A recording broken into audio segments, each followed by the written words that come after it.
Asalaamu calaykum waraxmatullaahi wabarakaatu. Qisada aan noo wado waa qiso ku tusayso in faqrinimada waxba ayna ka hor istaagi karin, laakiin adigu haddaan noqoto qof karti, deganaan, dulqaad iyo sabar suubiya, sabarna yeesha, in guul walba aa gaaraysid. Waan hubaa qisadan ilaa dhammaadka haddaad ila joogto inaad wax badan ka baran doontaan, wax badanna ka faa'iidi doontaan. Channelkan Hiigsi Lambar 1 waa channel soo gudbiya qisooyinka ku dhaca bulshada Soomaaliyeed, isagoona u gudbinaya isla bulshadiisa Soomaaliyeed si ay ugu waana qaataan jailka maanta soo baxaya ee mustaqbalka iyo nolosha rajada kale. Waxaan rajaynayaa haddii aad maalin wax ka faa'iiday in muuqaalada Hiigsi aad share garayso, like-gaaguna waa noo dhiirigelin. Mar walba waxaa idin dhahaa qaybta qoraalada ra'yigiina iyo fikirkiina ku dhiibta, waayo YouTube-ka inta badan waxa uu qiimeeyaa muuqaalka inta qof ee like saartay ee inta qof ee barnaamijkan ka hadashay ama fikir ka dhiibtay. Haddii uu arko dadka daawaday iyo dadka fikirka dhiibanaya inay xataa isku dhow yihiin, wuxuu channelkaas u aqoonsadaa waxa uu soo gudbiyo in dadka ku xiran ay ku qanacsan yihiin. Marka qof walba oo ku xiran Hiigsi Lambar 1, qof walba oo jecel in Hiigsi Lambar 1 maanta meesha uu taagan yahay uu ka sii hormaro, waa in muuqaal walba aad daawataa laba shay aadan ka iloobin. Midka koowaad oo ah inaad muuqaalka like garayso, midda labaad oo ah in qaybta qoraalada aad fikirka qisada aad ka aragtay ama taladaada aad ku dhiibto si channelkeena uu u hormaro. Haddii aad awoodane aad share-kana ku sii darto. Hadduu yahay muuqaalka ay kugu horeeyane, fadlan subscribe saaro si aad ula socoto qisooyinka kale.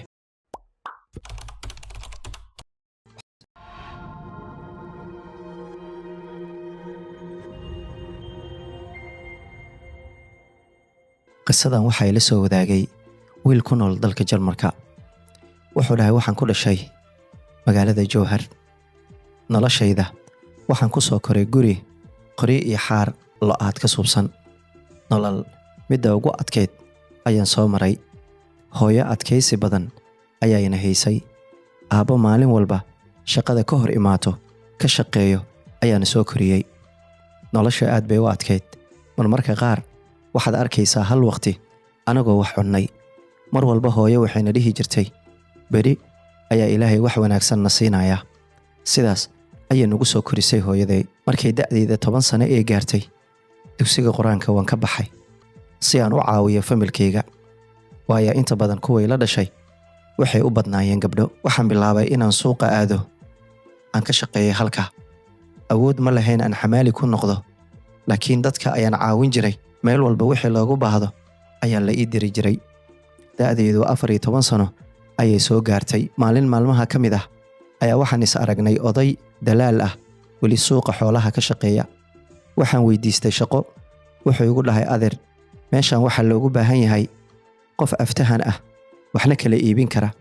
Adigu wiil yar ayaa tahay, hal talaan ku siinayaa. Inta ka bax magaalada Muqdisho aad. Halkaa wax badan ayaad ka baran doontaa, wax badanna waa ka heli doontaa. Waxaan ku dhahay, adeer, Muqdisho meeqa lacag ayaa lagu aadaa? Lacagta ayuu ii sheegay. Waxaan go'aansaday maalintaa wixii ka dambeeyey inaan anigu isku soo diyaariyo inaan Muqdisho soo aado. Uma aana sheegin hooyaday iyo aabbahay. Waan ogaa inayna iga oggolaanaynin inaan halkaa aado. Waxaan aruursaday lacagtii. Ugu dambayntii waxaan ku soo noqday odaygii. Waxaan ka codsaday in hal mid uu ii suubiyo, waayo waxaan ogaa haddii aan boosteejada tago inaanan liga oggolaanaynin, waayo wiil yar ayaan ahaa. Ugu dambayntii odayga ayaa i kaxeeyey oo la hadlay dadkii baabuurta. Wuxuu dhahay, waa wiilkayga, waxaana u dirayaa Muqdisho ilaa Muqdisho uu ka tagaayo ii ogaada. Sidaas ayay waddadii aan ku soo bixi lahaa ii noqotay. Hooyaday iyo aabbahay imaynan ogeyn. Ugu dambayntii sidii ayaan ku soo safray markii igu horeysay noloshayda. Wuxuu gaarigii soo socdo, wuxuu yimid boostejadiisii. Markuu boostejada gaariga imaaday, cid walba dadkiisa u imaanayaan, qaarkoodna iika ay baxayaan oo magaaladii ay kala garanayeen. Anigu meelan aado ma lahan. Ugu dambayntii kirishbooygii baabuurka ayaa waxaan ku dhahay, adeer, anigu cod kama aqaano magaaladan. Markaasuu igu dhahay, oo aaway aabbaha soo ma dhaheenin boostejada geeya, dadaa u imaanayo. Run haddaan kuu sheego, anigu waxaan ahay wiil duruuf adag ku soo koray. Si aan hooyaday iyo aabbahay wax ugu qabto ayaan anigu u soo baxay. adeerkaa suuqa baan ka bartay waana ka codsaday intaa inuu ii suubiyo si aanan la ii celinin. Aabbey hooyaday ima ogeen. Waxaan rabaa inaan magaaladan ka xamaasho. Wuxuu igu dhahay wiil yar ayaa tahay. Magaaladanna xaaladeeda aad ay u kala duwan tahay. Waa xaqiiq inay masaakiinta soo dhaweyso.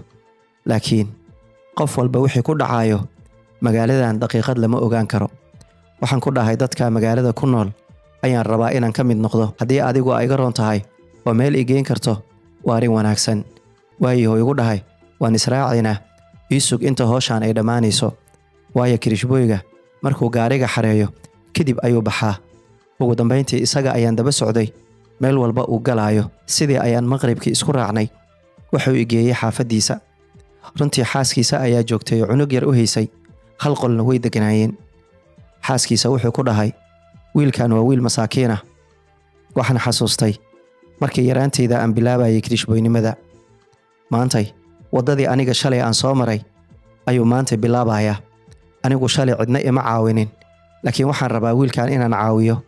Waxaan rabaa inaan u noqdo aabe, adiguna aa u noqoto hooyo. Xaaskiisa waxay ahayd gabar runtii aad u wanaagsan. Ninkeeda hadalkeeda maqlayso. Waxay tiri waa arrin wanaagsan. Wareerkiisa wuxuu ugu sheekeeyay wax walba anigu aan u sheegay. Sidii ayay ii soo dhaweeyeen. Qolkii ayaan qayb kala seexanayay. Runtii mar walba wuxuu ii dhihi jiray wax walba waa laga soo baxaa. Maalin ayaan baxay oo magaalka ayaan aaday. Laakiin nasiib daro waan dhumay. Isagu lambarkiisana ma garanaynin. Xaaladda way igu xumaatay. Runtii marba meel saan u aadayay. Habeenkii darbi ayaan seexday. Waxaan xasuustaa habeen inaan guri albaabkiisa seexday ayaa subaxii odaygiyo salaad subax u soo kacay ee soo baxaya inuu i arkay oo i qabtay oo i dhahay waa tuug. Laakiin dadka xaafadda ayaa diideen. Waxay dhaheen wiilkan wiil daruuf ka muuqata waana cunug yar, tuug ma noqon karo. Markaasay i wareysteen. Waxaan ku dhahay aniga magaaladan mar dhowaan imid. Wiil ayaan la soo degay. Wiilka xaafadiisa ma aqaano. Magaciisa oo kaliya ayaan aqaanaa. Way yaabeen dadkii. Waxay dhaheen adigu been ma sheegaysaa? Masarun ayaa sheegaysaa. Ilaahay maskaxdeeda wuxuu soo geliyay inaan dhaho boostajada ayaa laga yaqaanaa. Boostajada aad ayaa looga yaqaanay. Sida ayaa boostajada la ii geeyay. Isaguna cid walba oo boostajada imaata ayuu i weydiin jiray. Ugu dambeyntii markaan boostajada tagnay magaciisana aan sheegnay. Ma wiilkii ka dhumay waaya ayaa la yiri. Sidii ayaa boostajada lagu hayay. Sidii ayuu igu yimid. Wuxuu dhahay maxaa kugu dhacay? Aad baan aniga xaaskayga kaaga walwalnay. Waxaan ku dhahay runtii anigu waan dhumay. Waxaan isdhahayay wadadan qaaday ku soo noqo. Laakiin xaaladda way igu xumaatay. Ugu dambeyn habeenba darbisaan u seexanayay ayaa habeen tuug la ii maleeyay. Sidaasay dadkaan ma aragtay iyu ka keeneen. Wuxuu igu dhahay dhib ma lahan. Waxaan kuu suubin doonaa telefoon yar. Hadda kadib ma dhumaysid. Maxaa doontay? Markaasaan ku dhahay meelaha shaqo ama ka raadsataa. Markaasuu igu dhahay shaqo ayaa la abuurtaa. Waan soo raacnay xaafadda ayuu i keenay. Xaaskiisa oo iyadana aad iga walwalsanayd. Kadib wuxuu igu dhahay wax yar anigu i dhageyso. Anigu magaalada Baydhabo ayaan ka imid. Markaan Muqdisho soo galayay cidna kamaanan aqoon. Halgan adag ayaan galay. Waa lay dilay. Xataa waxaan la jiiftay ilmaha darbiyaha jiifto. Sidee doonaan ayay ii garaaci jireen. Runtii anigu hal mid aan ku sheegayaa. Anigu markaan magaalada imid shaqada ugu horeysay aan qabsaday waxay ahayd inaan noqday kaba baalashle ama kabaha ayaan casayn jiray. Aniguna way ii sahlan tahay inaan gasac iyo kugu rido inta kalar ee kabaha lagu suubiyo ee kabaha casay. Kadib dadka way ku jeclaanayaan hadda si wanaagsan kabaha dadka ugu casayso. Markaasaan ku dhahay waa arrin wanaagsan. Subaxii xigay wuxuu ii keenay dhammaan qalabkii aan ku shaqaysan lahaa. Wuxuu igu dhahay hoo kabahan maanta aniga ii shaqaynaysaa. Dhammaan kabaha ii casay. Kaba badan oo xaafadiisa yaalay ayuu yiri casay. Waan wada caseeyay. Markuu galabkii yimid ayuu igu dhahay kuwan way qaldan yihiin ee sidaan u casay. Wuxuu i tusay sida loo shaqaysto. Runtii wuxuu ahaa qofka maantay qofka aan ahay sabab u ah Allah ka sokow. Kadib maalintii xigtay wuu i kaxeeyay. Wuxuu i geeyay masaajid. Wuxuu igu dhahay masaajidkan dad badan ayaa ku soo tukado. Waana masaajid caan oo suuqa Bakaaraha ku yaalo. Halkan ayaa ka shaqaysanaysaa. Wuxuu Ilaahay ku calfane. Guriga waxa ku imaan doontaa markaad shaqaysato. Telefoon ii soo dir. Aniga ku xalin doono guriga sida ku imaan lahayd. Waayaha ayaan ku dhahay. Waa uu i kaxeeyay. wuxuu i geeyey masaajidka. wuxuu igu dhahay halkaa maqaayada ayaa ku yaalo, meeshaa tag, wax ka cun, halkaanna ka shaqayso, waxaadna isoo wacdaa maqribka markay dadka tukadaan, ugu dambayn gurigaad imaan doontaa. waayaha ayaan ku dhahay. maalintii meeshii ayaan tagay. waxaa xaqiiq ah inaan ogahay aabbahay iyo hooyaday inay aad iga walwalayaan. anigu maalintaa wax raashiina ma cunin, waan shaqaystay. waxay ahayd maalintii labaad ee anigu aan shaqaysto, waayo maalintii koowaad guriga ayaan ku shaqeeyey, lacagna wuu i siiyey, waxna wuu i baray. laakiin maalintii koowaad oo masaajidka si fiican ayaan u shaqaystay.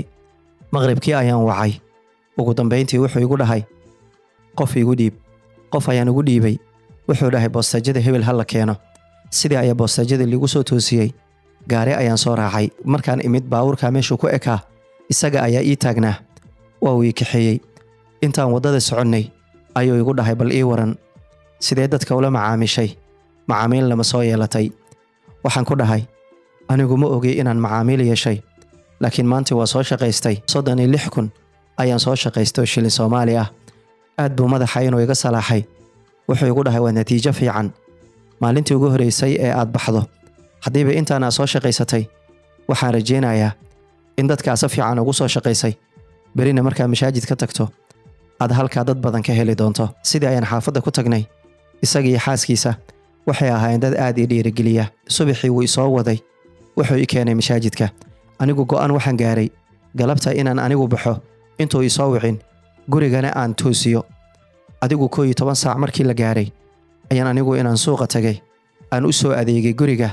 wixii markaa aan u awooday ayaan soo baxay. boostajadii waan keenay. alxamdulillaah. waxaan ilaalinayay meeshaan ku degi doono. ilaahay wuu igu toosiyey. gurigii ayaan keenay. waan xasuustaa guriga wuu ka maqnaa, waayo isaga boostajada inuu igu sugo ayuu ahaa go'aankiisa. anigu guriga ayaan tagay. adeegii ayaan u geeyey. anigoo qabaystay oo joogo ayuu isoo wacay. wuxuu igu dhahay salaaddii waa laga baxay ee adigu ku aaway. waxaan ku dhahay soo bax, anigu guriga ayaan joogaa. wuu aamini waayey. guriga ayuu yimid. wuxuu dhahay sidee ku keentay? waxaan ku dhahay waan hubaa in adigoo dan leh anigu aad boostajada ii istaagto. waxaan rabaa subaxii adigoo jiiftid anigu inaan baxo, waayo isaga waa kirishbooy aada gobolkii aan ka imid. maalmaha uu joogo inuu nasto waaye. saas daraaddeeda go'aan waxaan ku gaaray anigu inaan barto. waxaan ku dhahay waan ogahay wakhtigaad hurdi lahayd inaan anigu i waddo. saas daraaddeeda ayaan rabay inaan anigu isku filnaado, waayo markaad baxda adiga anigu yaa i kaxeenaayo. magaaladan labadiina keliya ayaa ii joogo. wuxuu dhahay wiil aqli badanaa tahay, inaad guulaysatana waa rajaynayaa. anigu walaalkay iga yaraa tahay, mar walba waxaan noqon doonaa qof garabkaaga ah. waxaan ku dhahay walaalkay keliya ma tihid, booska aabbahay ayaa ii buuxisay, xaaskaaguna booskii hooyaday ayaa ii buuxisay. waxaan ku dhahay markaan haddii aad baxdo waxaan rabaa in hooyaday iyo aabbahay aad ii raadiso. markaasuu igu dhahay lambar miyaad ka taqaanaa? hooyaday lambar ma haysato, laakiin aabbahay lambar ayuu haystaa. markaasuu igu dhahay ma taqaanaa? maya ayaan ku dhahay, laakiin aabbahay meel uu ka shaqeeyo ayaan kuu sheegayaa. waxaan u sheegay aabbahay suuqa uu ka shaqeeyo, caanna uu ka ahaa suuqa. ugu dambayntii sidii ayuu ku safray. waxa uu tagay suuqii. aabbahay ayuu soo helay, wuuna isoo wacay. wuxuu igu dhiibay aabe. waxaan ku dhahay aabe, waan ogahay maalmo badan inaa iga walwasheen, laakiin aabbe waxaad ogaataa inaan idinku idiin maqanahay. sidii ayuu aabbahay igu duceeyey. mar walba uu safraayo, muqdisho ka safraayo, waxaan siin jiray wixii aan awoodo ayaan u dhiibi jiray reerka. noloshaydii marba marka ka dambayso way sii bedelaysay. masaajidka Abu Hurayra waxaan ku yeeshay macaamiil aad u tiro badan. kabahaan u casiin jiray. kabihii aan casiinaya waxaan ku darsaday qofkii kaba ka go'o haddana inaan u talo. marba marka ka dambayso dad badan ayaa aniga macaamiil ii noqonayay. ugu dambayntii waxaan go'aansaday inaan joojiyo kabaha aan casiinayay. kabaha sida loo talo ayaan aad haddana ugu fiicnaaday. qofna ima barin, laakiin wakhtiga ayaa i baray. sidii ayaan kabaha ku toli jiray. markii dambe suuqa bakaaraha boostojooyinka mid ka mid ah ayaa anigu fadhiisan jiray. halkaas ayaan kaba badan dhigan jiray. qof walba oo kaba ka go'ay halka ayuu igu keeni jiray. waxaan yeeshay macaamiil aad u tiro badan. heer markii dambe aan gaaray dabakaayo yar oo meesha ku taalay inaan anigu macaamiishaydii marba marka ka dambayso way sii badanaysay. qof kab ka go'do jidka igu soo leexdo, qof walba oo kab ka go'do in dadka ay dhahaan wiilkaasaa fiicanay u tag. runtii da'daydu way kortay. 17 sano ayaan anigu gaaray. runtii nolosha reerkayga wax badan ayaan u qabanayay. waayo waxaan noqday qof maalin walba lacag fiican suuqa ka keena. Reerkii aniga i soo dhoweeyeen waxaan idhi gurigan waan ka guuraynaa, guri dhowr qol ah inoo raadiya. Guri xaafadda ku yaalay oo 3 qol ahaa ayaan halkii ka kiraysannay. Anigu ma rabin meel kale inaan dego.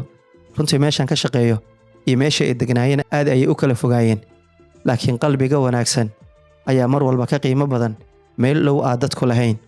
Anigu runtii walwal badan ima haynin ilaa ujeedooyin aan lahaa. Maalin maalmaha ka mid ah ayaa gabar kab ka soo go'day. Waxay ahayd gabar aad u qurux badan, aadna u labisan, hooyadeedna la socoto oo suuqa wax ka soo doonteen. Waxay igu dhaheen kabtaan inoo tol. Maalintaas waan xasuustaa, niyadda ayaan ka hadlay. Waxaan is idhi gabar sidaan u qurux badan adigu ma heli doontaa? Calaf ma laga yaabaa inaad u yeelato? Naftayda anoo kabti tolaayo ayaan isku jawaabay, waxaan ku dhahay haddii aad dadaasho waa laga yaabaa, laakiin sidaan intaa tahay suuragal maahan. Gabadhii ayaan kabti u tolay, way qaadatay. Weligay isma dhihin gabadha ayaa la kulmi doontaa ama dib u arki doontaa. Adigu maalin maalmaha ka mid ah ayay haddana gabadhii iyo gabar kale isla socdaan, kaba bac ku wadaan ii keeneen. Waxay dhahday walaal, hadda ka hor ayaa kaba ii toshay, si wanaagsan ayaa igu toshay. Waxaan rabnaa kabahan inaad noo tosho, waan soo noqonaynaa. Waayaha ayaan ku dhahay. Sidii ayay gabdhihii suuqa ku aadeen, laakiin nasiib daro anigu 11 saac iyo bar ayaan xiri jiray meesheedii. 11 saac iyo bar gabdhihii iima imaanin, aniguna waan xiray, waan iska baxay. Xaafaddii ayaan aaday, waayo xaafadda way ka dheereed meeshii aniga aan wax ku gadaayay. Ugu dambayntii way soo waceen gabdhaha, waayo dabakaayadayda telefoon lambarkayga ayaa ku qornaa isagoo weyn. Waxay dhaheen waxaan nahay gabdhihii maantii kabaha kaaga tagay, ku aaway. Waxaan ku dhahay abaayaal waan baxay, haddana ma dhowi, beri toole ayaan furayaa, beri ii imaada.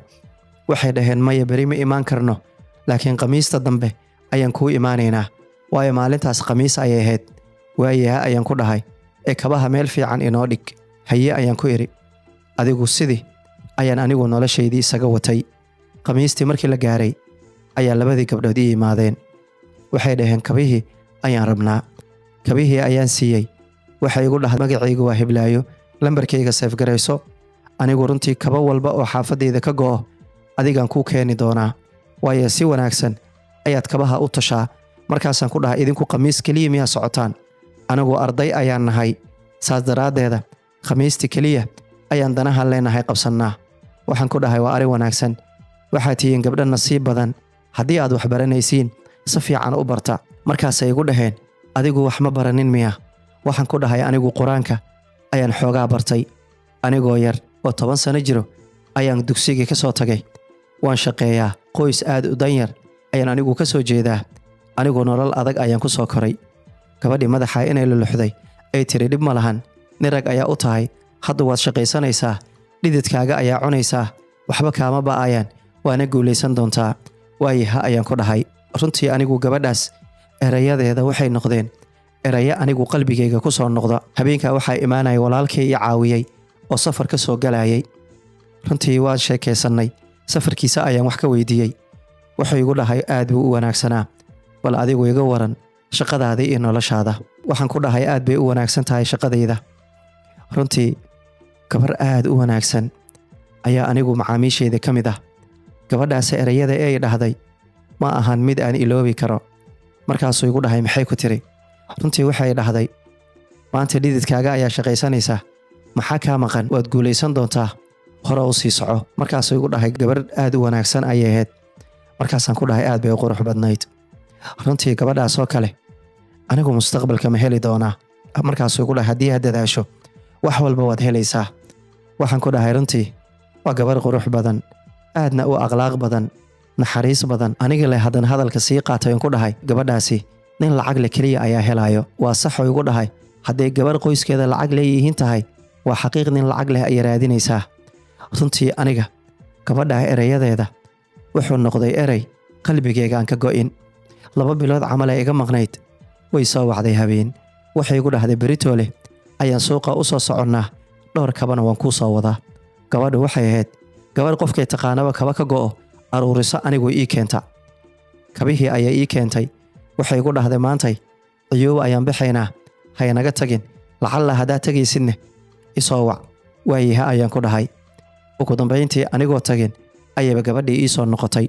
keligeed ayay ahayd, gabadha kale xoogaa meelay ku leexatay, iidaa ii soo hormartay. waxay igu dhahday kabihii ayaan rabaa. kabihii ayaan siiyey, meesha ayay sii taagneed. maxaa kugu dhacay ayaan ku dhahay. markaasay waxay igu dhahday gabadhii saaxiibtay ayaa soo socotaan sugaaya. markaasaan la kaftamay, waxaan ku dhahay gabar aad u qurux badan oo labisanaa tahay, iyaan lagugu arkini, geeska u leexo.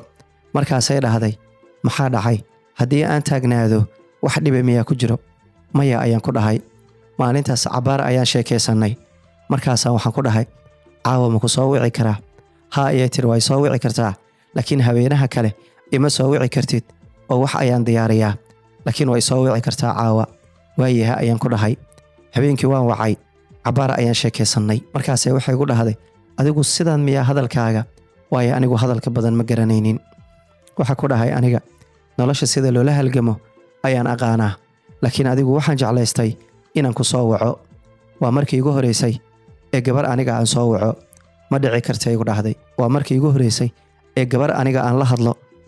markaasay igu dhahday waa arrin cajaa'ib ah, wiilkan furfuran ee shaqaysanaya gabar soo wacaysa ama uu wacaaya ma leh.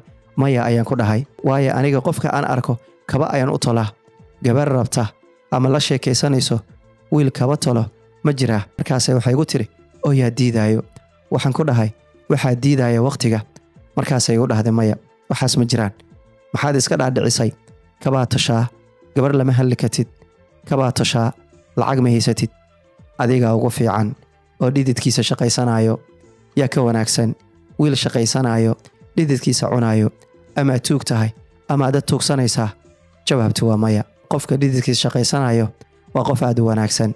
anigu waan jeclahay dadka dhididkooda shaqaysto. markaasaan ku dhahay hal su'aal ma ku weydiiyaa? haa ayay igu dhahday.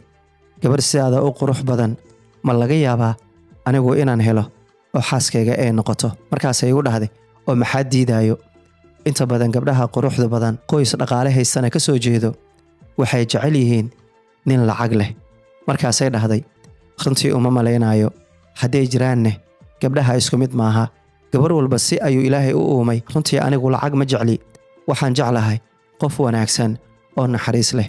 waayo lacagta waa la heli karaa, laakiin qof wanaaggiisa iyo naxariistiisa lama heli karo oo ilaah ayaa siiyo. habeenka wuxuu ii ahaa habeen qalbigayga iyo naftayda aan ka dhaadhiciyey inaan heli karo gabar qurux badan oo wanaagsan, wax baratay anigoo wax baranin. awal mar walba waxaan isdhihi jiray gabar sidaan u qurux badan sidee xaaskaaga ku noqon kartaa? habeenkaa wuxuu ii ahaa habeen runtii qalbigayga iyo naftayda dhiirigelin badan gabadha erayadeeda u ahaa. ugu dambayntii waxaan ku dhahay habeen wanaagsan, anigu waan daalanahay, waan seexanayaa. waayahay igu dhahday allah ku xifdiyo, garabkaaga mar walba ilaahay ha ahaado. waayaha ayaan ku dhahay. runtii habeenkii wuxuu ahaa habeen ii qaasa.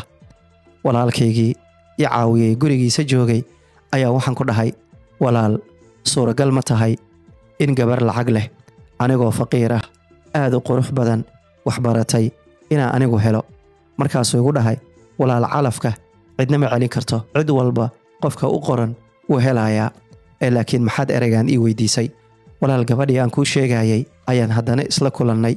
waayo mar walba ay suuqa imaanayso kaba ayay ii soo qaadaa. ugu dambayntii caawa waan la sheekaystay. erayadeeda waxay ahaayeen kuwa i tusay in gabadha aan heli karo. runtii mar walba waxaan isdhihi jiray gabar sidaan u qurux badan, akhlaaq leh, wax baratay ma helaysaa adigoo sidaan ku jiro? laakiin caawa waxaan ogaaday inaan heli karo gabadha. waxaan weydiiyey gabar qurux badan oo wax baratay ma laga yaabaa anigu inaan helo? markaasay igu dhahday haa, oo maxaa diidaayo? runtii caawa waxay ii ahayd erayadeeda mid qalbigayga taabtay. awal waxaan isdhihi jiray kabatolo ayaa tahay, laakiin wax badan ayay gabadha erayadeeda anigu qalbigayga beddelay. wuxuu igu dhahay walaal, wax walba waad gaari kartaa, adigu un dadaal. ilaahay wuxuu kuu qoray bida'aadankaa ma hor istaagi karo. habeenkaas dhan walba isu gediyo erayadii gabadha ayaa qalbigayga ku soo dhacayay. runtii habeenkaa farxad inay beri rumoobi doonto iyo in kale aanan ogeyn ayaan habeenkii ku seexday. subaxii shaqadaydaan soo aaday. wallaahan ku dhaartay kab walba aan tolo erayadeeda ayaa anigu qalbigayga ku dhacayay. Waxay ii ahaayeen erayadeeda kuwa dhiirigelin ii ah waxaan noloshaydii wato. Anigu mar walba aabbahay hooyadii waan la hadli jiray. Maalin ayaan aabbahay waxaan ku dhahay, aabba ii soo duceey, nolosha rajo badan ayaan ka leeyahay, waxaan rabaa aabe mustaqbal weyn inaan yeesho. Wuxuu igu dhahay, aabe mar walba ayaan kuu duceeyaa, waayo waxaa tahay wiil isagoo yar magaalada aaday si aabbihiis iyo walaalihiis uu caawiyo. Aabe mar walba waan kuu soo duceynaynaa ani iyo hooyo. Runtii mar walba waxaan aaminsanaa inaan anigu noloshayda bedeli karo haddii aan dadaalo. Waayo qofka haddii uu qalbigiisa dhisto, hadduu Ilaahay talada saarto, sabar badanna yeesho, shaqo walbana qabto, duruufaha adag ee noloshiisa soo wajahane mar walba u dulqaato, waxaan aaminsanaa ugu dambayn inuu guulaysanayo. Anigu gabadhii waxaan dareemay mar walba inaan ka fikirayo. Khamiis ayaa la gaaray. Waxaan go'aansaday inaan waco. Markay inay ii imaanaynin arkay 8 saac ayaan wacay. Telefoonka way iga qaban weysay. Laakiin bacdul casirkii ayay soo wacday.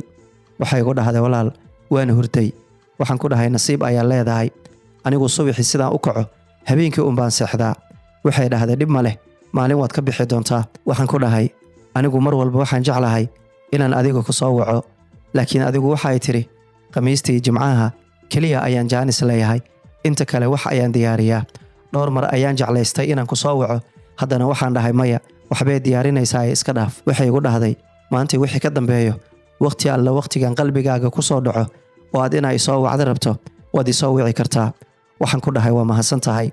Runtii laakiin su'aal aan ku weydiiyo, maad isku daydo inaad duhurkii seexato wax yar xataa? Waxaan ku dhahay, ma u malaynayo, waayo safar dheer ayaa isugaayo. Markaasay igu tiri, ogow waxaa tahay gaari xamuulah, gaariga haddii aan shidaal la siininne xamuulkii ma sii wadi karo. Isku day naftaada inaad nasiso, isku day inaad raashin fiican cunto si nolosha aad maaragta ula dhiilgarayso, wax badanna aad u qabsato. Waxaan ku dhahay, taladaada mar walba waa ii muhiim, waana aaminsanahay taladaada inay noloshayda wax badan ka bedelayso. Runtii waxaan qaatay taladeeda markii igu horeysay ee aan magaalada Muqdisho imid ee aan duhur seexdo ayay noqotay. Duhurka haddii la gaaro oo masaajidka aan aado, awal markaan soo tukado waan soo noqon jiray, laakiin waxaan bilaabay inaan masjidka seexdo ilaa 8 saac 9 saac masaajidka ayaan seexan jiray. Marka qaar casirka markaan soo tukado ayaan soo bixi jiray. Runtii waxaan bilaabay inaan naftayda ka fikiro. Waxaan dareemay markaan seexdo inaan shaqada si fiican u qabanayo, jirkaygana nasiinada oo u baahnaa. Runtii noloshayda waan sii watay. Wuxuu waqtiga socdo, maalin ayay ii timaaday iyadoo gabar kale la socoto. Xabaar ayaan meeshii ku kaftannay, kadib suuqa ayay aadeen. Maalintaa way soo daahday, laakiin anigu ma aanan ka tagin, waan sugay. Ugu dambayntii markay imaatay ay aragtay, waxay dhahday, laakiin waa bixi jirtay. Waxaan ku dhahay, haa waan bixi jiray, laakiin waxaan go'aansaday in anigoo kabahaaga haayo aanan bixin.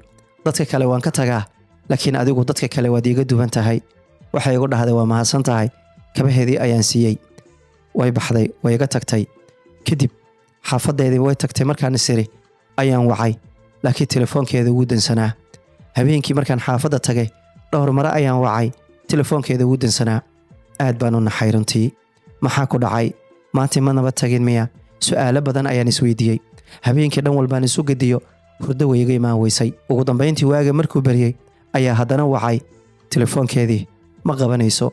Subaxa shaqo waan soo aadi waayey, wallaahi qolka waan ka soo bixi waayey. Wiilkii walaalkay xaaskiisa ayaa ii timaaday. Waxay dhahday, maxaa dhacay? Maanta miyaad xanuunsan tahay? Waa maalintii igu horeysay ee anigu aan shaqo aadin. Waxaan ku dhahay, maya waan fiicanahay, laakiin xoogaa maanta waan caajisanahay. Waxay igu dhahday, bax, ha isbarin inaa caajis noqoto. Sidii ayaan ku soo baxay, shaqada ku imid anigoo aad u walwalsan, telefoonkeedana mar walba wacaayo. Xabaar kadib kab haddii aan talo, telefoonkii aan fiiriyaa wuu dansan yahay. Adigu bacdul casirkii wallaahi waxba ma cunin xataa ayaan wacay, telefoonkeedii wuu dhacay. Way iga qabatay. Waxaan ku dhahay, maxaa kugu dhacay? Waan kugu daalay, sidaan kuu soo wacayay, telefoonkaaga wuu dansan yahay, inaad nabad tagtay iyo in kale ma ogi. Markaasay igu dhahday, runtii shalay markaan xaafadda tagay, gabadhii ila socotay walaashii ayay ahayd. Waayo dhowr mar ayay reerka waxay igu dhaheen, kabahan aad bakaare kaliya la sugaysid maxay tahay? Laakiin walaashay markay tagtay guriga ayay hooyo waxay ku dhahday, abaaye iyo wiilka kabaha tolo wax ayaa ka dhaxeeyo. Way isla qoslayeen. Xataa wuxuu dhahay, qof kale hadduu ahaan lahaa waan xiri lahaa, laakiin adiga dadka ilama mid ihid walaashay waa maasanta ayay tiri wayna isla qoslaayeen laakiin habeenka aad baa lii canaantay xataa aabba ayaa la ii sheegay waxaa la yidhi wiil kaba talo ayay gabadhi shukaansataa aabbahay aad buu ii canaantay runtii arrintaa darteeda ayaa telefoonkaygii u damiyey laakiin hadda dhib ma lahan waa nabad qabaa adigana intaad kurbootay iga raali noqo aniga runtii haddii lagu qayliyo telefoonka waan iska damiyaa waana seexdaa waxaan ku dhahay aadaa uga xumahay in anigu darteyda adiga lagugu qayliyo waxay dhahday dhib ma lahan runtii anigu markaa aadan u walwalay waayo anigu gabadhan aad baan u sii jeclaaday waxaana ku fikirayay inaan jacaylkayga u sheegto laakiin maanta ereerkeeda arkeen anigoo ila hadlaysa keliya ayaa gabadhi lagu qayliyey haddii aniga gabadha xiriiran u sheegto ee iga ogolaato maxaa dhici doono anigu dhib miya i gaari doono iidan dhib miya gaari doono arrintaa waxay igu noqotay arrin welwel weyn igu hayso maalmo badan ayaan ka fikirayay arrinta ugu dambayntii walaalkay ii caawiyey ayaan arrinta la wadaagay waxaan ku dhahay walaal anigu gabadhii aan kuu sheegayay aniida aad baan isugu fogaanay laba qof oo mar walba wada sheekaysataan noqonnay inkastoo wax xiriira oo naga dhaxaynin laakiin anigu gabadha aad baan u sii jeclaaday ugu dambayntii gabar walaasheeda la socotay maalin hore gabadhii aad baa lagu qayliyey oo reerkii ayay u sheegtay tiri gabadhii wiilkaa ayay la hadashaa walaal anigu waxaan rabay in gabadha xiriir aan u sheegto laakiin welwelka igu weyn waxay tahay gabadha iyadoo ila hadlayso ayay reerkeeda ku qayliyeen maalinta anigu xiriir aan u sheego ee iga ogolaato lacalla aabbaheedii hooyadeed markay ogaadaan maxaa dhib ah iida gaari karo aniguna maxaa ii gaari karo wuxuu dhahay walaal dadka lacagta leh waa dad aad u dhib badan wax walbana waa laga filan karaa anigu waxaan ku dhihi lahaa gabadha iska daa maantaba iyadoo kula hadlaysa haddii loogu qayliyey hadday beri xiriirka ka ogolaato oo labadiina xiriirkiina la ogaado dhibaato ayaa ku gaari karto anigu qof masaakiinan ahay adiguna qof masaakiin ayaa tahay waxba kuuma qaban kari dhibkaagana wuu ii dhibayaa walaal anigu waxaan kula talinayaa gabadha iska daa anigu runtii maalintaa waan aamusay waayo ma awoodin inaan dhaho gabadha waan iska daynayaa mana awoodin inaan gabadhii jacayl u sheegto cabsi badan ayaa isoo wajahday waxay sida ahaato anigu gabadhii mar walba aan wici jiray waan ka yareeyey iyada unbaa isoo wici jirtay maalinay waxay igu dhahday maxaa dhacay adigu ima soo wacdid aniga keliya ayaa ku soo waco waxaan ku dhahay ma rabo anigu dartayda inuu dhib kuu gaaro waayo maalin ayaa lagugu qayliyey anigu dartayda ma raba anigu wax dhiba inay ku soo gaaraan waxay igu dhahday dhib ma lahan laakiin muhiim ayuu ii yahay codkaaga mar walbana waxaa wanaagsan labada qof oo wanaag ka dhexeeyo inay is soo wacaan anigu wax walbo liigu suubiyo iyo si walba liigu qayliyo waxba uma arko haddii adigu codkaaga aan maqlaayo runtii waxaan ku dhahay waad mahadsan tahay waayahay waan ku soo wici doonaa mar walba ani iyo gabadhii waan iswici jirnay anigu gabadha jacaylkeeda aad buu igu ballaartay erayadii uu walaalkay ii dhahayay gabadhaa iska day qalbigayga waan ka saaray waayo gabar aan deey kara maaha oo qalbigayga ayay wax badan ku yeelatay maalin maalmaha ka mid ah ayay waxay igu dhahday khamiista ayaan kuu imaanayaa waxaan rabaa inaan arrin muhiima kaala hadlo khamiistana keligee ayaan soo baxaayo si adiga aan kugula hadlo waayaha ayaan ku dhahay adigu 4 saac subaxii ayay ii timaaday markaa dad ayaa ila joogay waxay dhahday suuqaan aadayaa ciyow ayaan ka soo baxayaa waan kuu imaanayaa waan wada hadli doonaa waayaha ayaan ku dhahay kadib anigu waan fikiray waan wacay waxaan ku dhahay bal ka waran anigu haddaa meesha soo xiro oon suuqa aan kugu imaado waayo meeshaan macaamiil badan ayaan ku leeyahay cidla ma noqonayso waxay igu dhahday waa arrin fiican waayahay ugu dambayntii anigu waan baxay suuqa ayaan ugu tagay kadib meel raashiinka laga cuno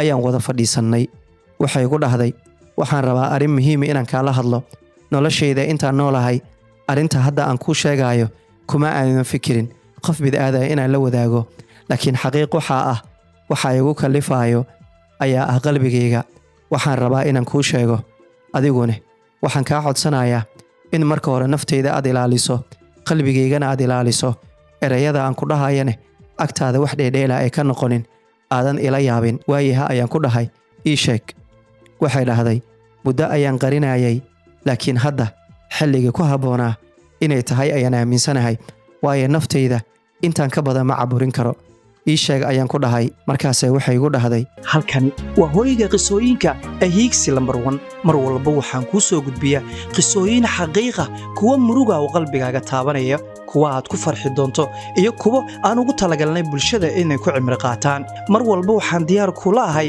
inaan bulshada u soo gudbiyo qisada adigu kugu dhacday xanuunka badan ama farxadda badan ee qalbigaaga ka guuxayo haddii aad ku cusub tahay channelka fadlan subscribe noo dheh una share gareeya asxaabtaada hayloobin page-kana inaad follow noo dhahdo mar walba waxaan ku leeyahay ha guulaysto jacaylka waa anigoo ah Subar Carab